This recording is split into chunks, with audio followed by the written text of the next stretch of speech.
Para pemirsa, ketemu lagi dengan channel pendidikan suyanto.id, channel yang selalu berbagi pengetahuan dan belajar sepanjang hayat.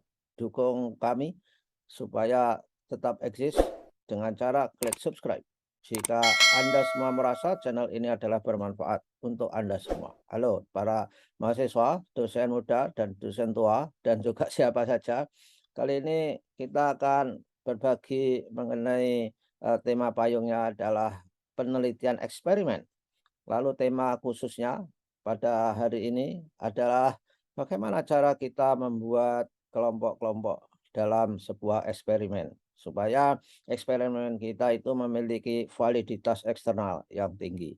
Nah, narasumbernya adalah Bapak Profesor Ali Saukah, PhD. Beliau adalah guru besar Universitas Muhammadiyah Kalimantan Timur. Dulu-dulunya guru besar Universitas Malang, dan saat ini kita bertemu dari jauh melalui telekonferensi untuk Anda semua. Kita sapa dulu. Assalamualaikum warahmatullahi wabarakatuh, Pak Ali. Waalaikumsalam warahmatullahi wabarakatuh. Gimana kabarnya Pak Yanto? Baik-baik ya? Alhamdulillah baik dan baik sekali dan manfaat. Itu. Amin, Nah, amin. nah Ada kita kepuasan kalau merasa bermanfaat. ya insya Allah. Pak Ali, kita ada di episode 3 ini meneruskan episode sebelumnya. Gimana Pak Ali? Pengelompokan tadi. Ya, begini. Jadi itu yang paling banyak dibicarakan ya mengenai kelompok dalam eksperimen itu. Jadi mungkin ini episode ketiga ini melanjutkan episode kedua yang lalu mengenai bagaimana dampak atau akibat dari memanipulasi variabel bebasnya. Sudah Mhm, kita sebut, itu kemudian dampaknya itu pengelompokan dalam eksperimen. Jadi ya, sekarang kita bicara mengenai bagaimana membuat kelompok-kelompok dalam eksperimen. Jadi ekstrimnya itu kalau dari segi jumlah itu ada yang tanya, apakah bisa membuat dalam kelompok eksperimen itu satu kelompok saja, mhm, atau apakah harus lebih dari satu kelompok? Nah, ini kita ya, jawab Pak Yanto. iya, Yang benar. pertama, memang memang ada dalam literatur itu untuk penelitian eksperimen itu hanya ada satu kelompok. Ya, mhm, Jadi seringkali kalau itu menggunakan satu kelompok itu disebut sebagai pre-experimental. mmm, Nah, ya, kadang-kadang istilah pre-eksperimental itu ya tidak bermakna, tidak mudah dipahami ya. Sebetulnya kalau pre itu artinya kan seolah-olah itu bukan eksperimental. dan bukan Pre itu awal. Jadi bukan merdeka ya? nyoba-nyoba dulu gitu loh Pak Yanto. Ya, artinya bukan merdeka juga itu, eksperimen merdeka nggak ada.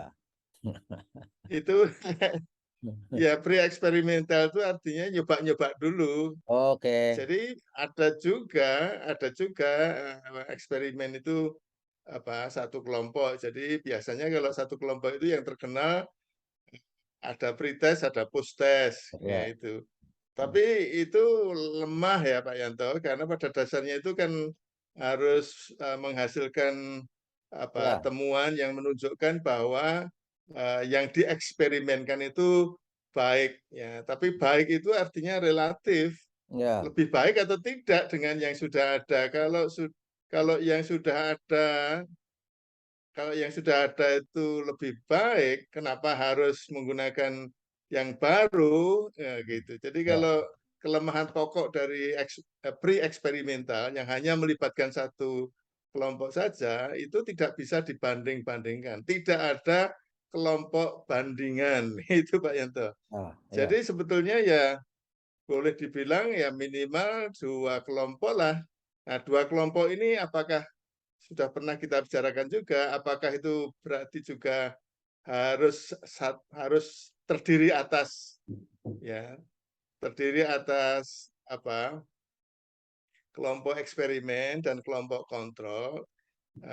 Sudah pernah kita bicarakan, tidak harus harus ya, ya, tidak harus yang satu itu kelompok eksperimen, yang satu kelompok kontrol. Bisa-bisa dua kelompok itu kedua-duanya adalah kelompok eksperimental. Karena fungsinya itu, kalau toh misalnya ada kelompok kontrol, fungsinya itu untuk membandingkan apakah lebih bagus atau tidak.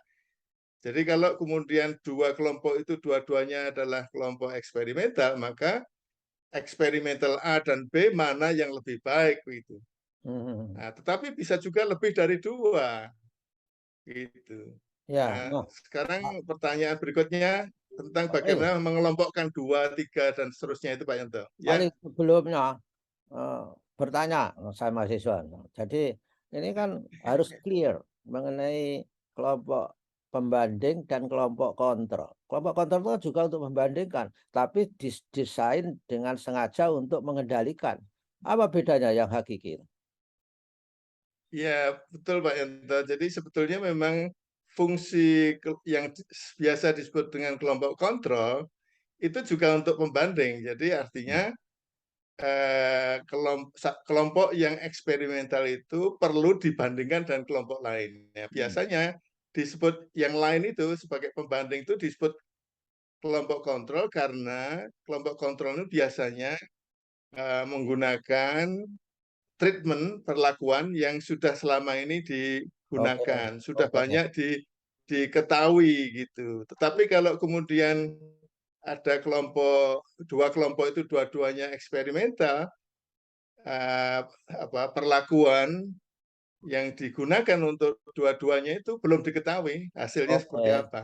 Ya, ya, ya, ya. Jadi tapi fungsinya sama Pak Yanto, fungsinya sebagai pembanding. Jadi kalau dua-duanya itu adalah kelompok eksperimental, maka kelompok eksperimental A itu sebagai pembanding kelompok eksperimental B, kelompok eksperimental B juga digunakan sebagai pembanding kelompok eksperimental A. Jadi akhirnya mengatakan bahwa mana yang lebih baik Ya, itu. ya, ya. Bisa Bolehkah bisa ini ya saya Pak mengatakan Yanto. bahwa ketika kita punya dua kelompok tanpa kelompok kontrol, artinya dua kelompok itu dibandingkan dengan eksperimen yang menurut peneliti itu adalah model ataupun pola ataupun metode baru, semua baru.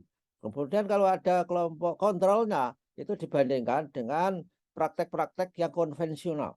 Bisa begitu? Bisa begitu. Jadi artinya kalau kemudian ternyata selain dua kelompok eksperimental tadi juga perlu ada kelompok pembanding yang sifatnya sudah selama ini diketahui digunakan oleh banyak orang, maka bisa saja tiga kelompok ya. Tiga kelompok itu artinya dua kelompok itu sama-sama baru ya, sehingga kemudian disebut dengan kelompok eksperimental. Yang kelompok ketiga itu sesuatu yang selama ini sudah digunakan yang biasa disebut dengan konvensional.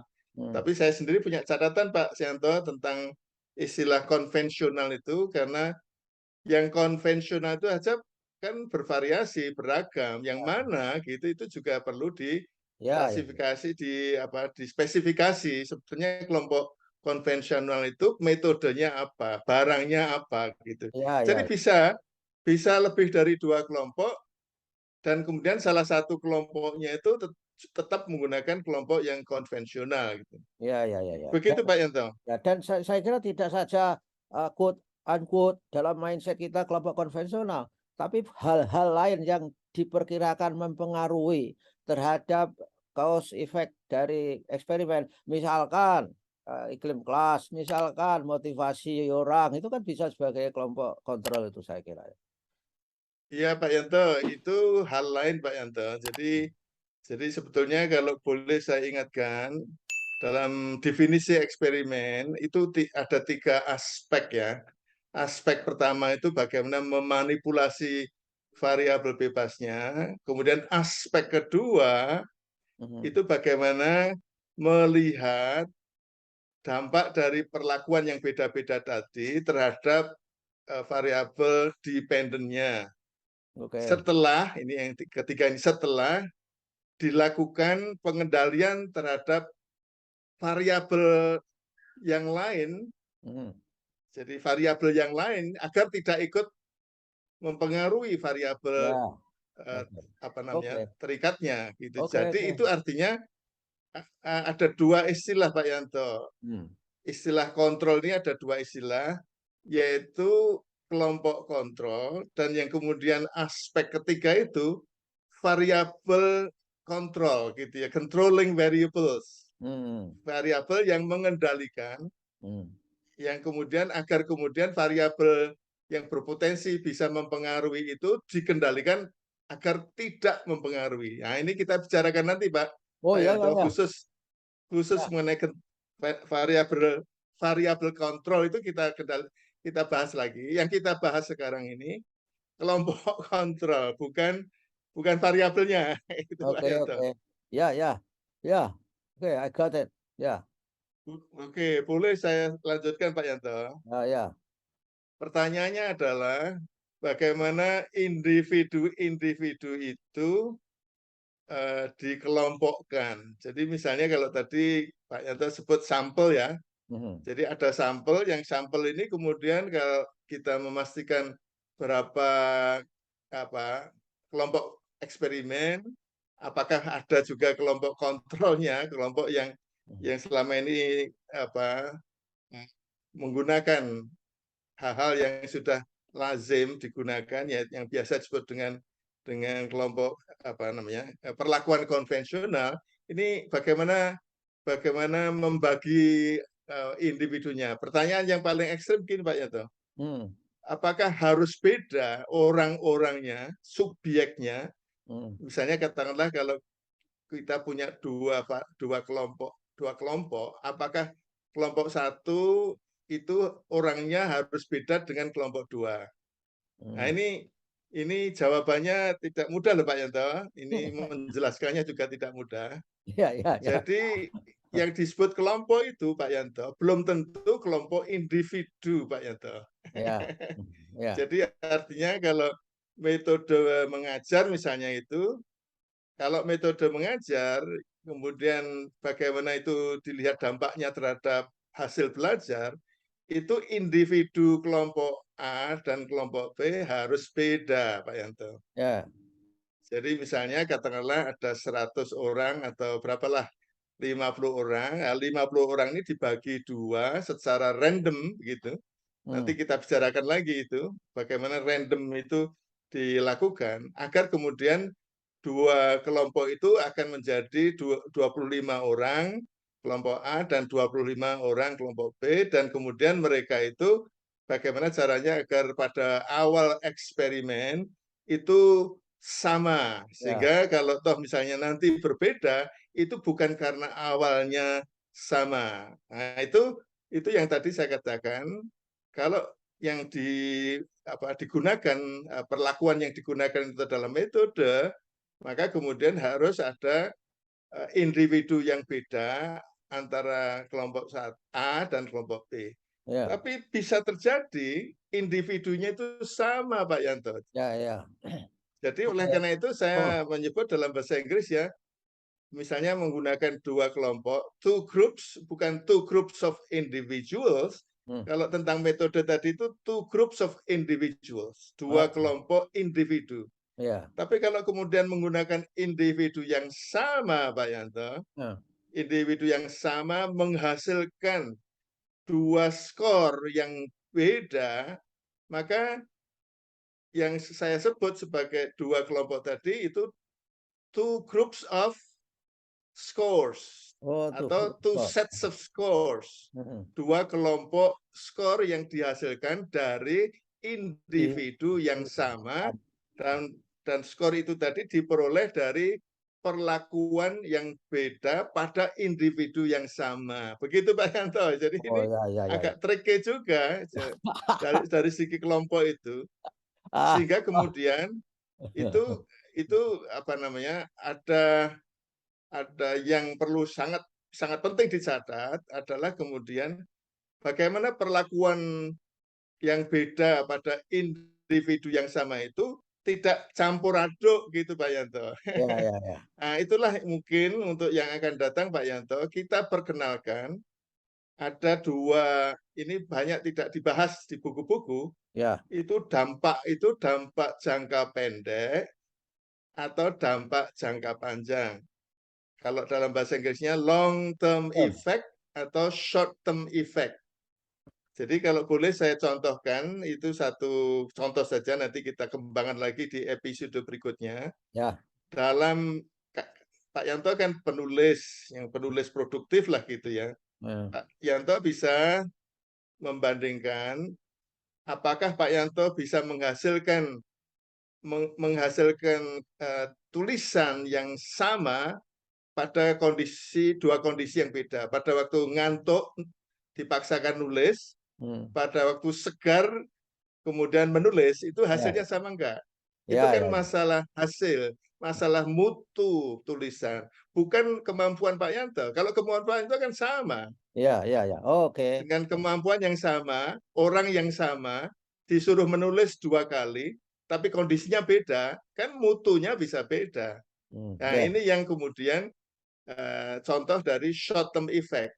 Hmm. Tapi kalau pembelajaran Pak Yanto yang menghasilkan kemampuan, kompetensi, keterampilan menulis, itu tidak bisa dalam 1 hari bisa menghasilkan mengubah keterampilan dari tidak Ya, bisa menjadi ya. bisa. Itu long term Oke, effect begitu baik. Pak Yanto itu. Ya, ya, ya, ya, ya. Begitu Pak Yanto. Wah, oke, sangat paham. Tapi saya kalau mau kuliah lagi kan sudah nggak boleh, Mas, sudah tua. Jadi ini memperkaya memori, memperkaya nostalgia kita pada waktu saya masih tersiksa oleh berbagai pembelajaran metodologi di Michigan State dulu, Bali. Dan oleh karena itu, para pemirsa, ikuti kita. Ini serius ini. Ini adalah masalah ilmu sehingga yang nonton tentu saja tidak banyak-banyak.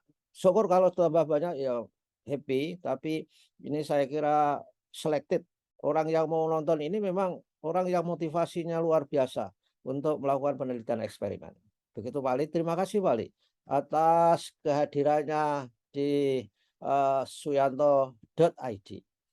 Dan dengan demikian kita insya Allah ketemu minggu yang akan datang. Wassalamualaikum warahmatullahi wabarakatuh. Waalaikumsalam warahmatullahi wabarakatuh. Insya Allah kita sambung lagi minggu depan Pak Yanto. Asip, terima kasih.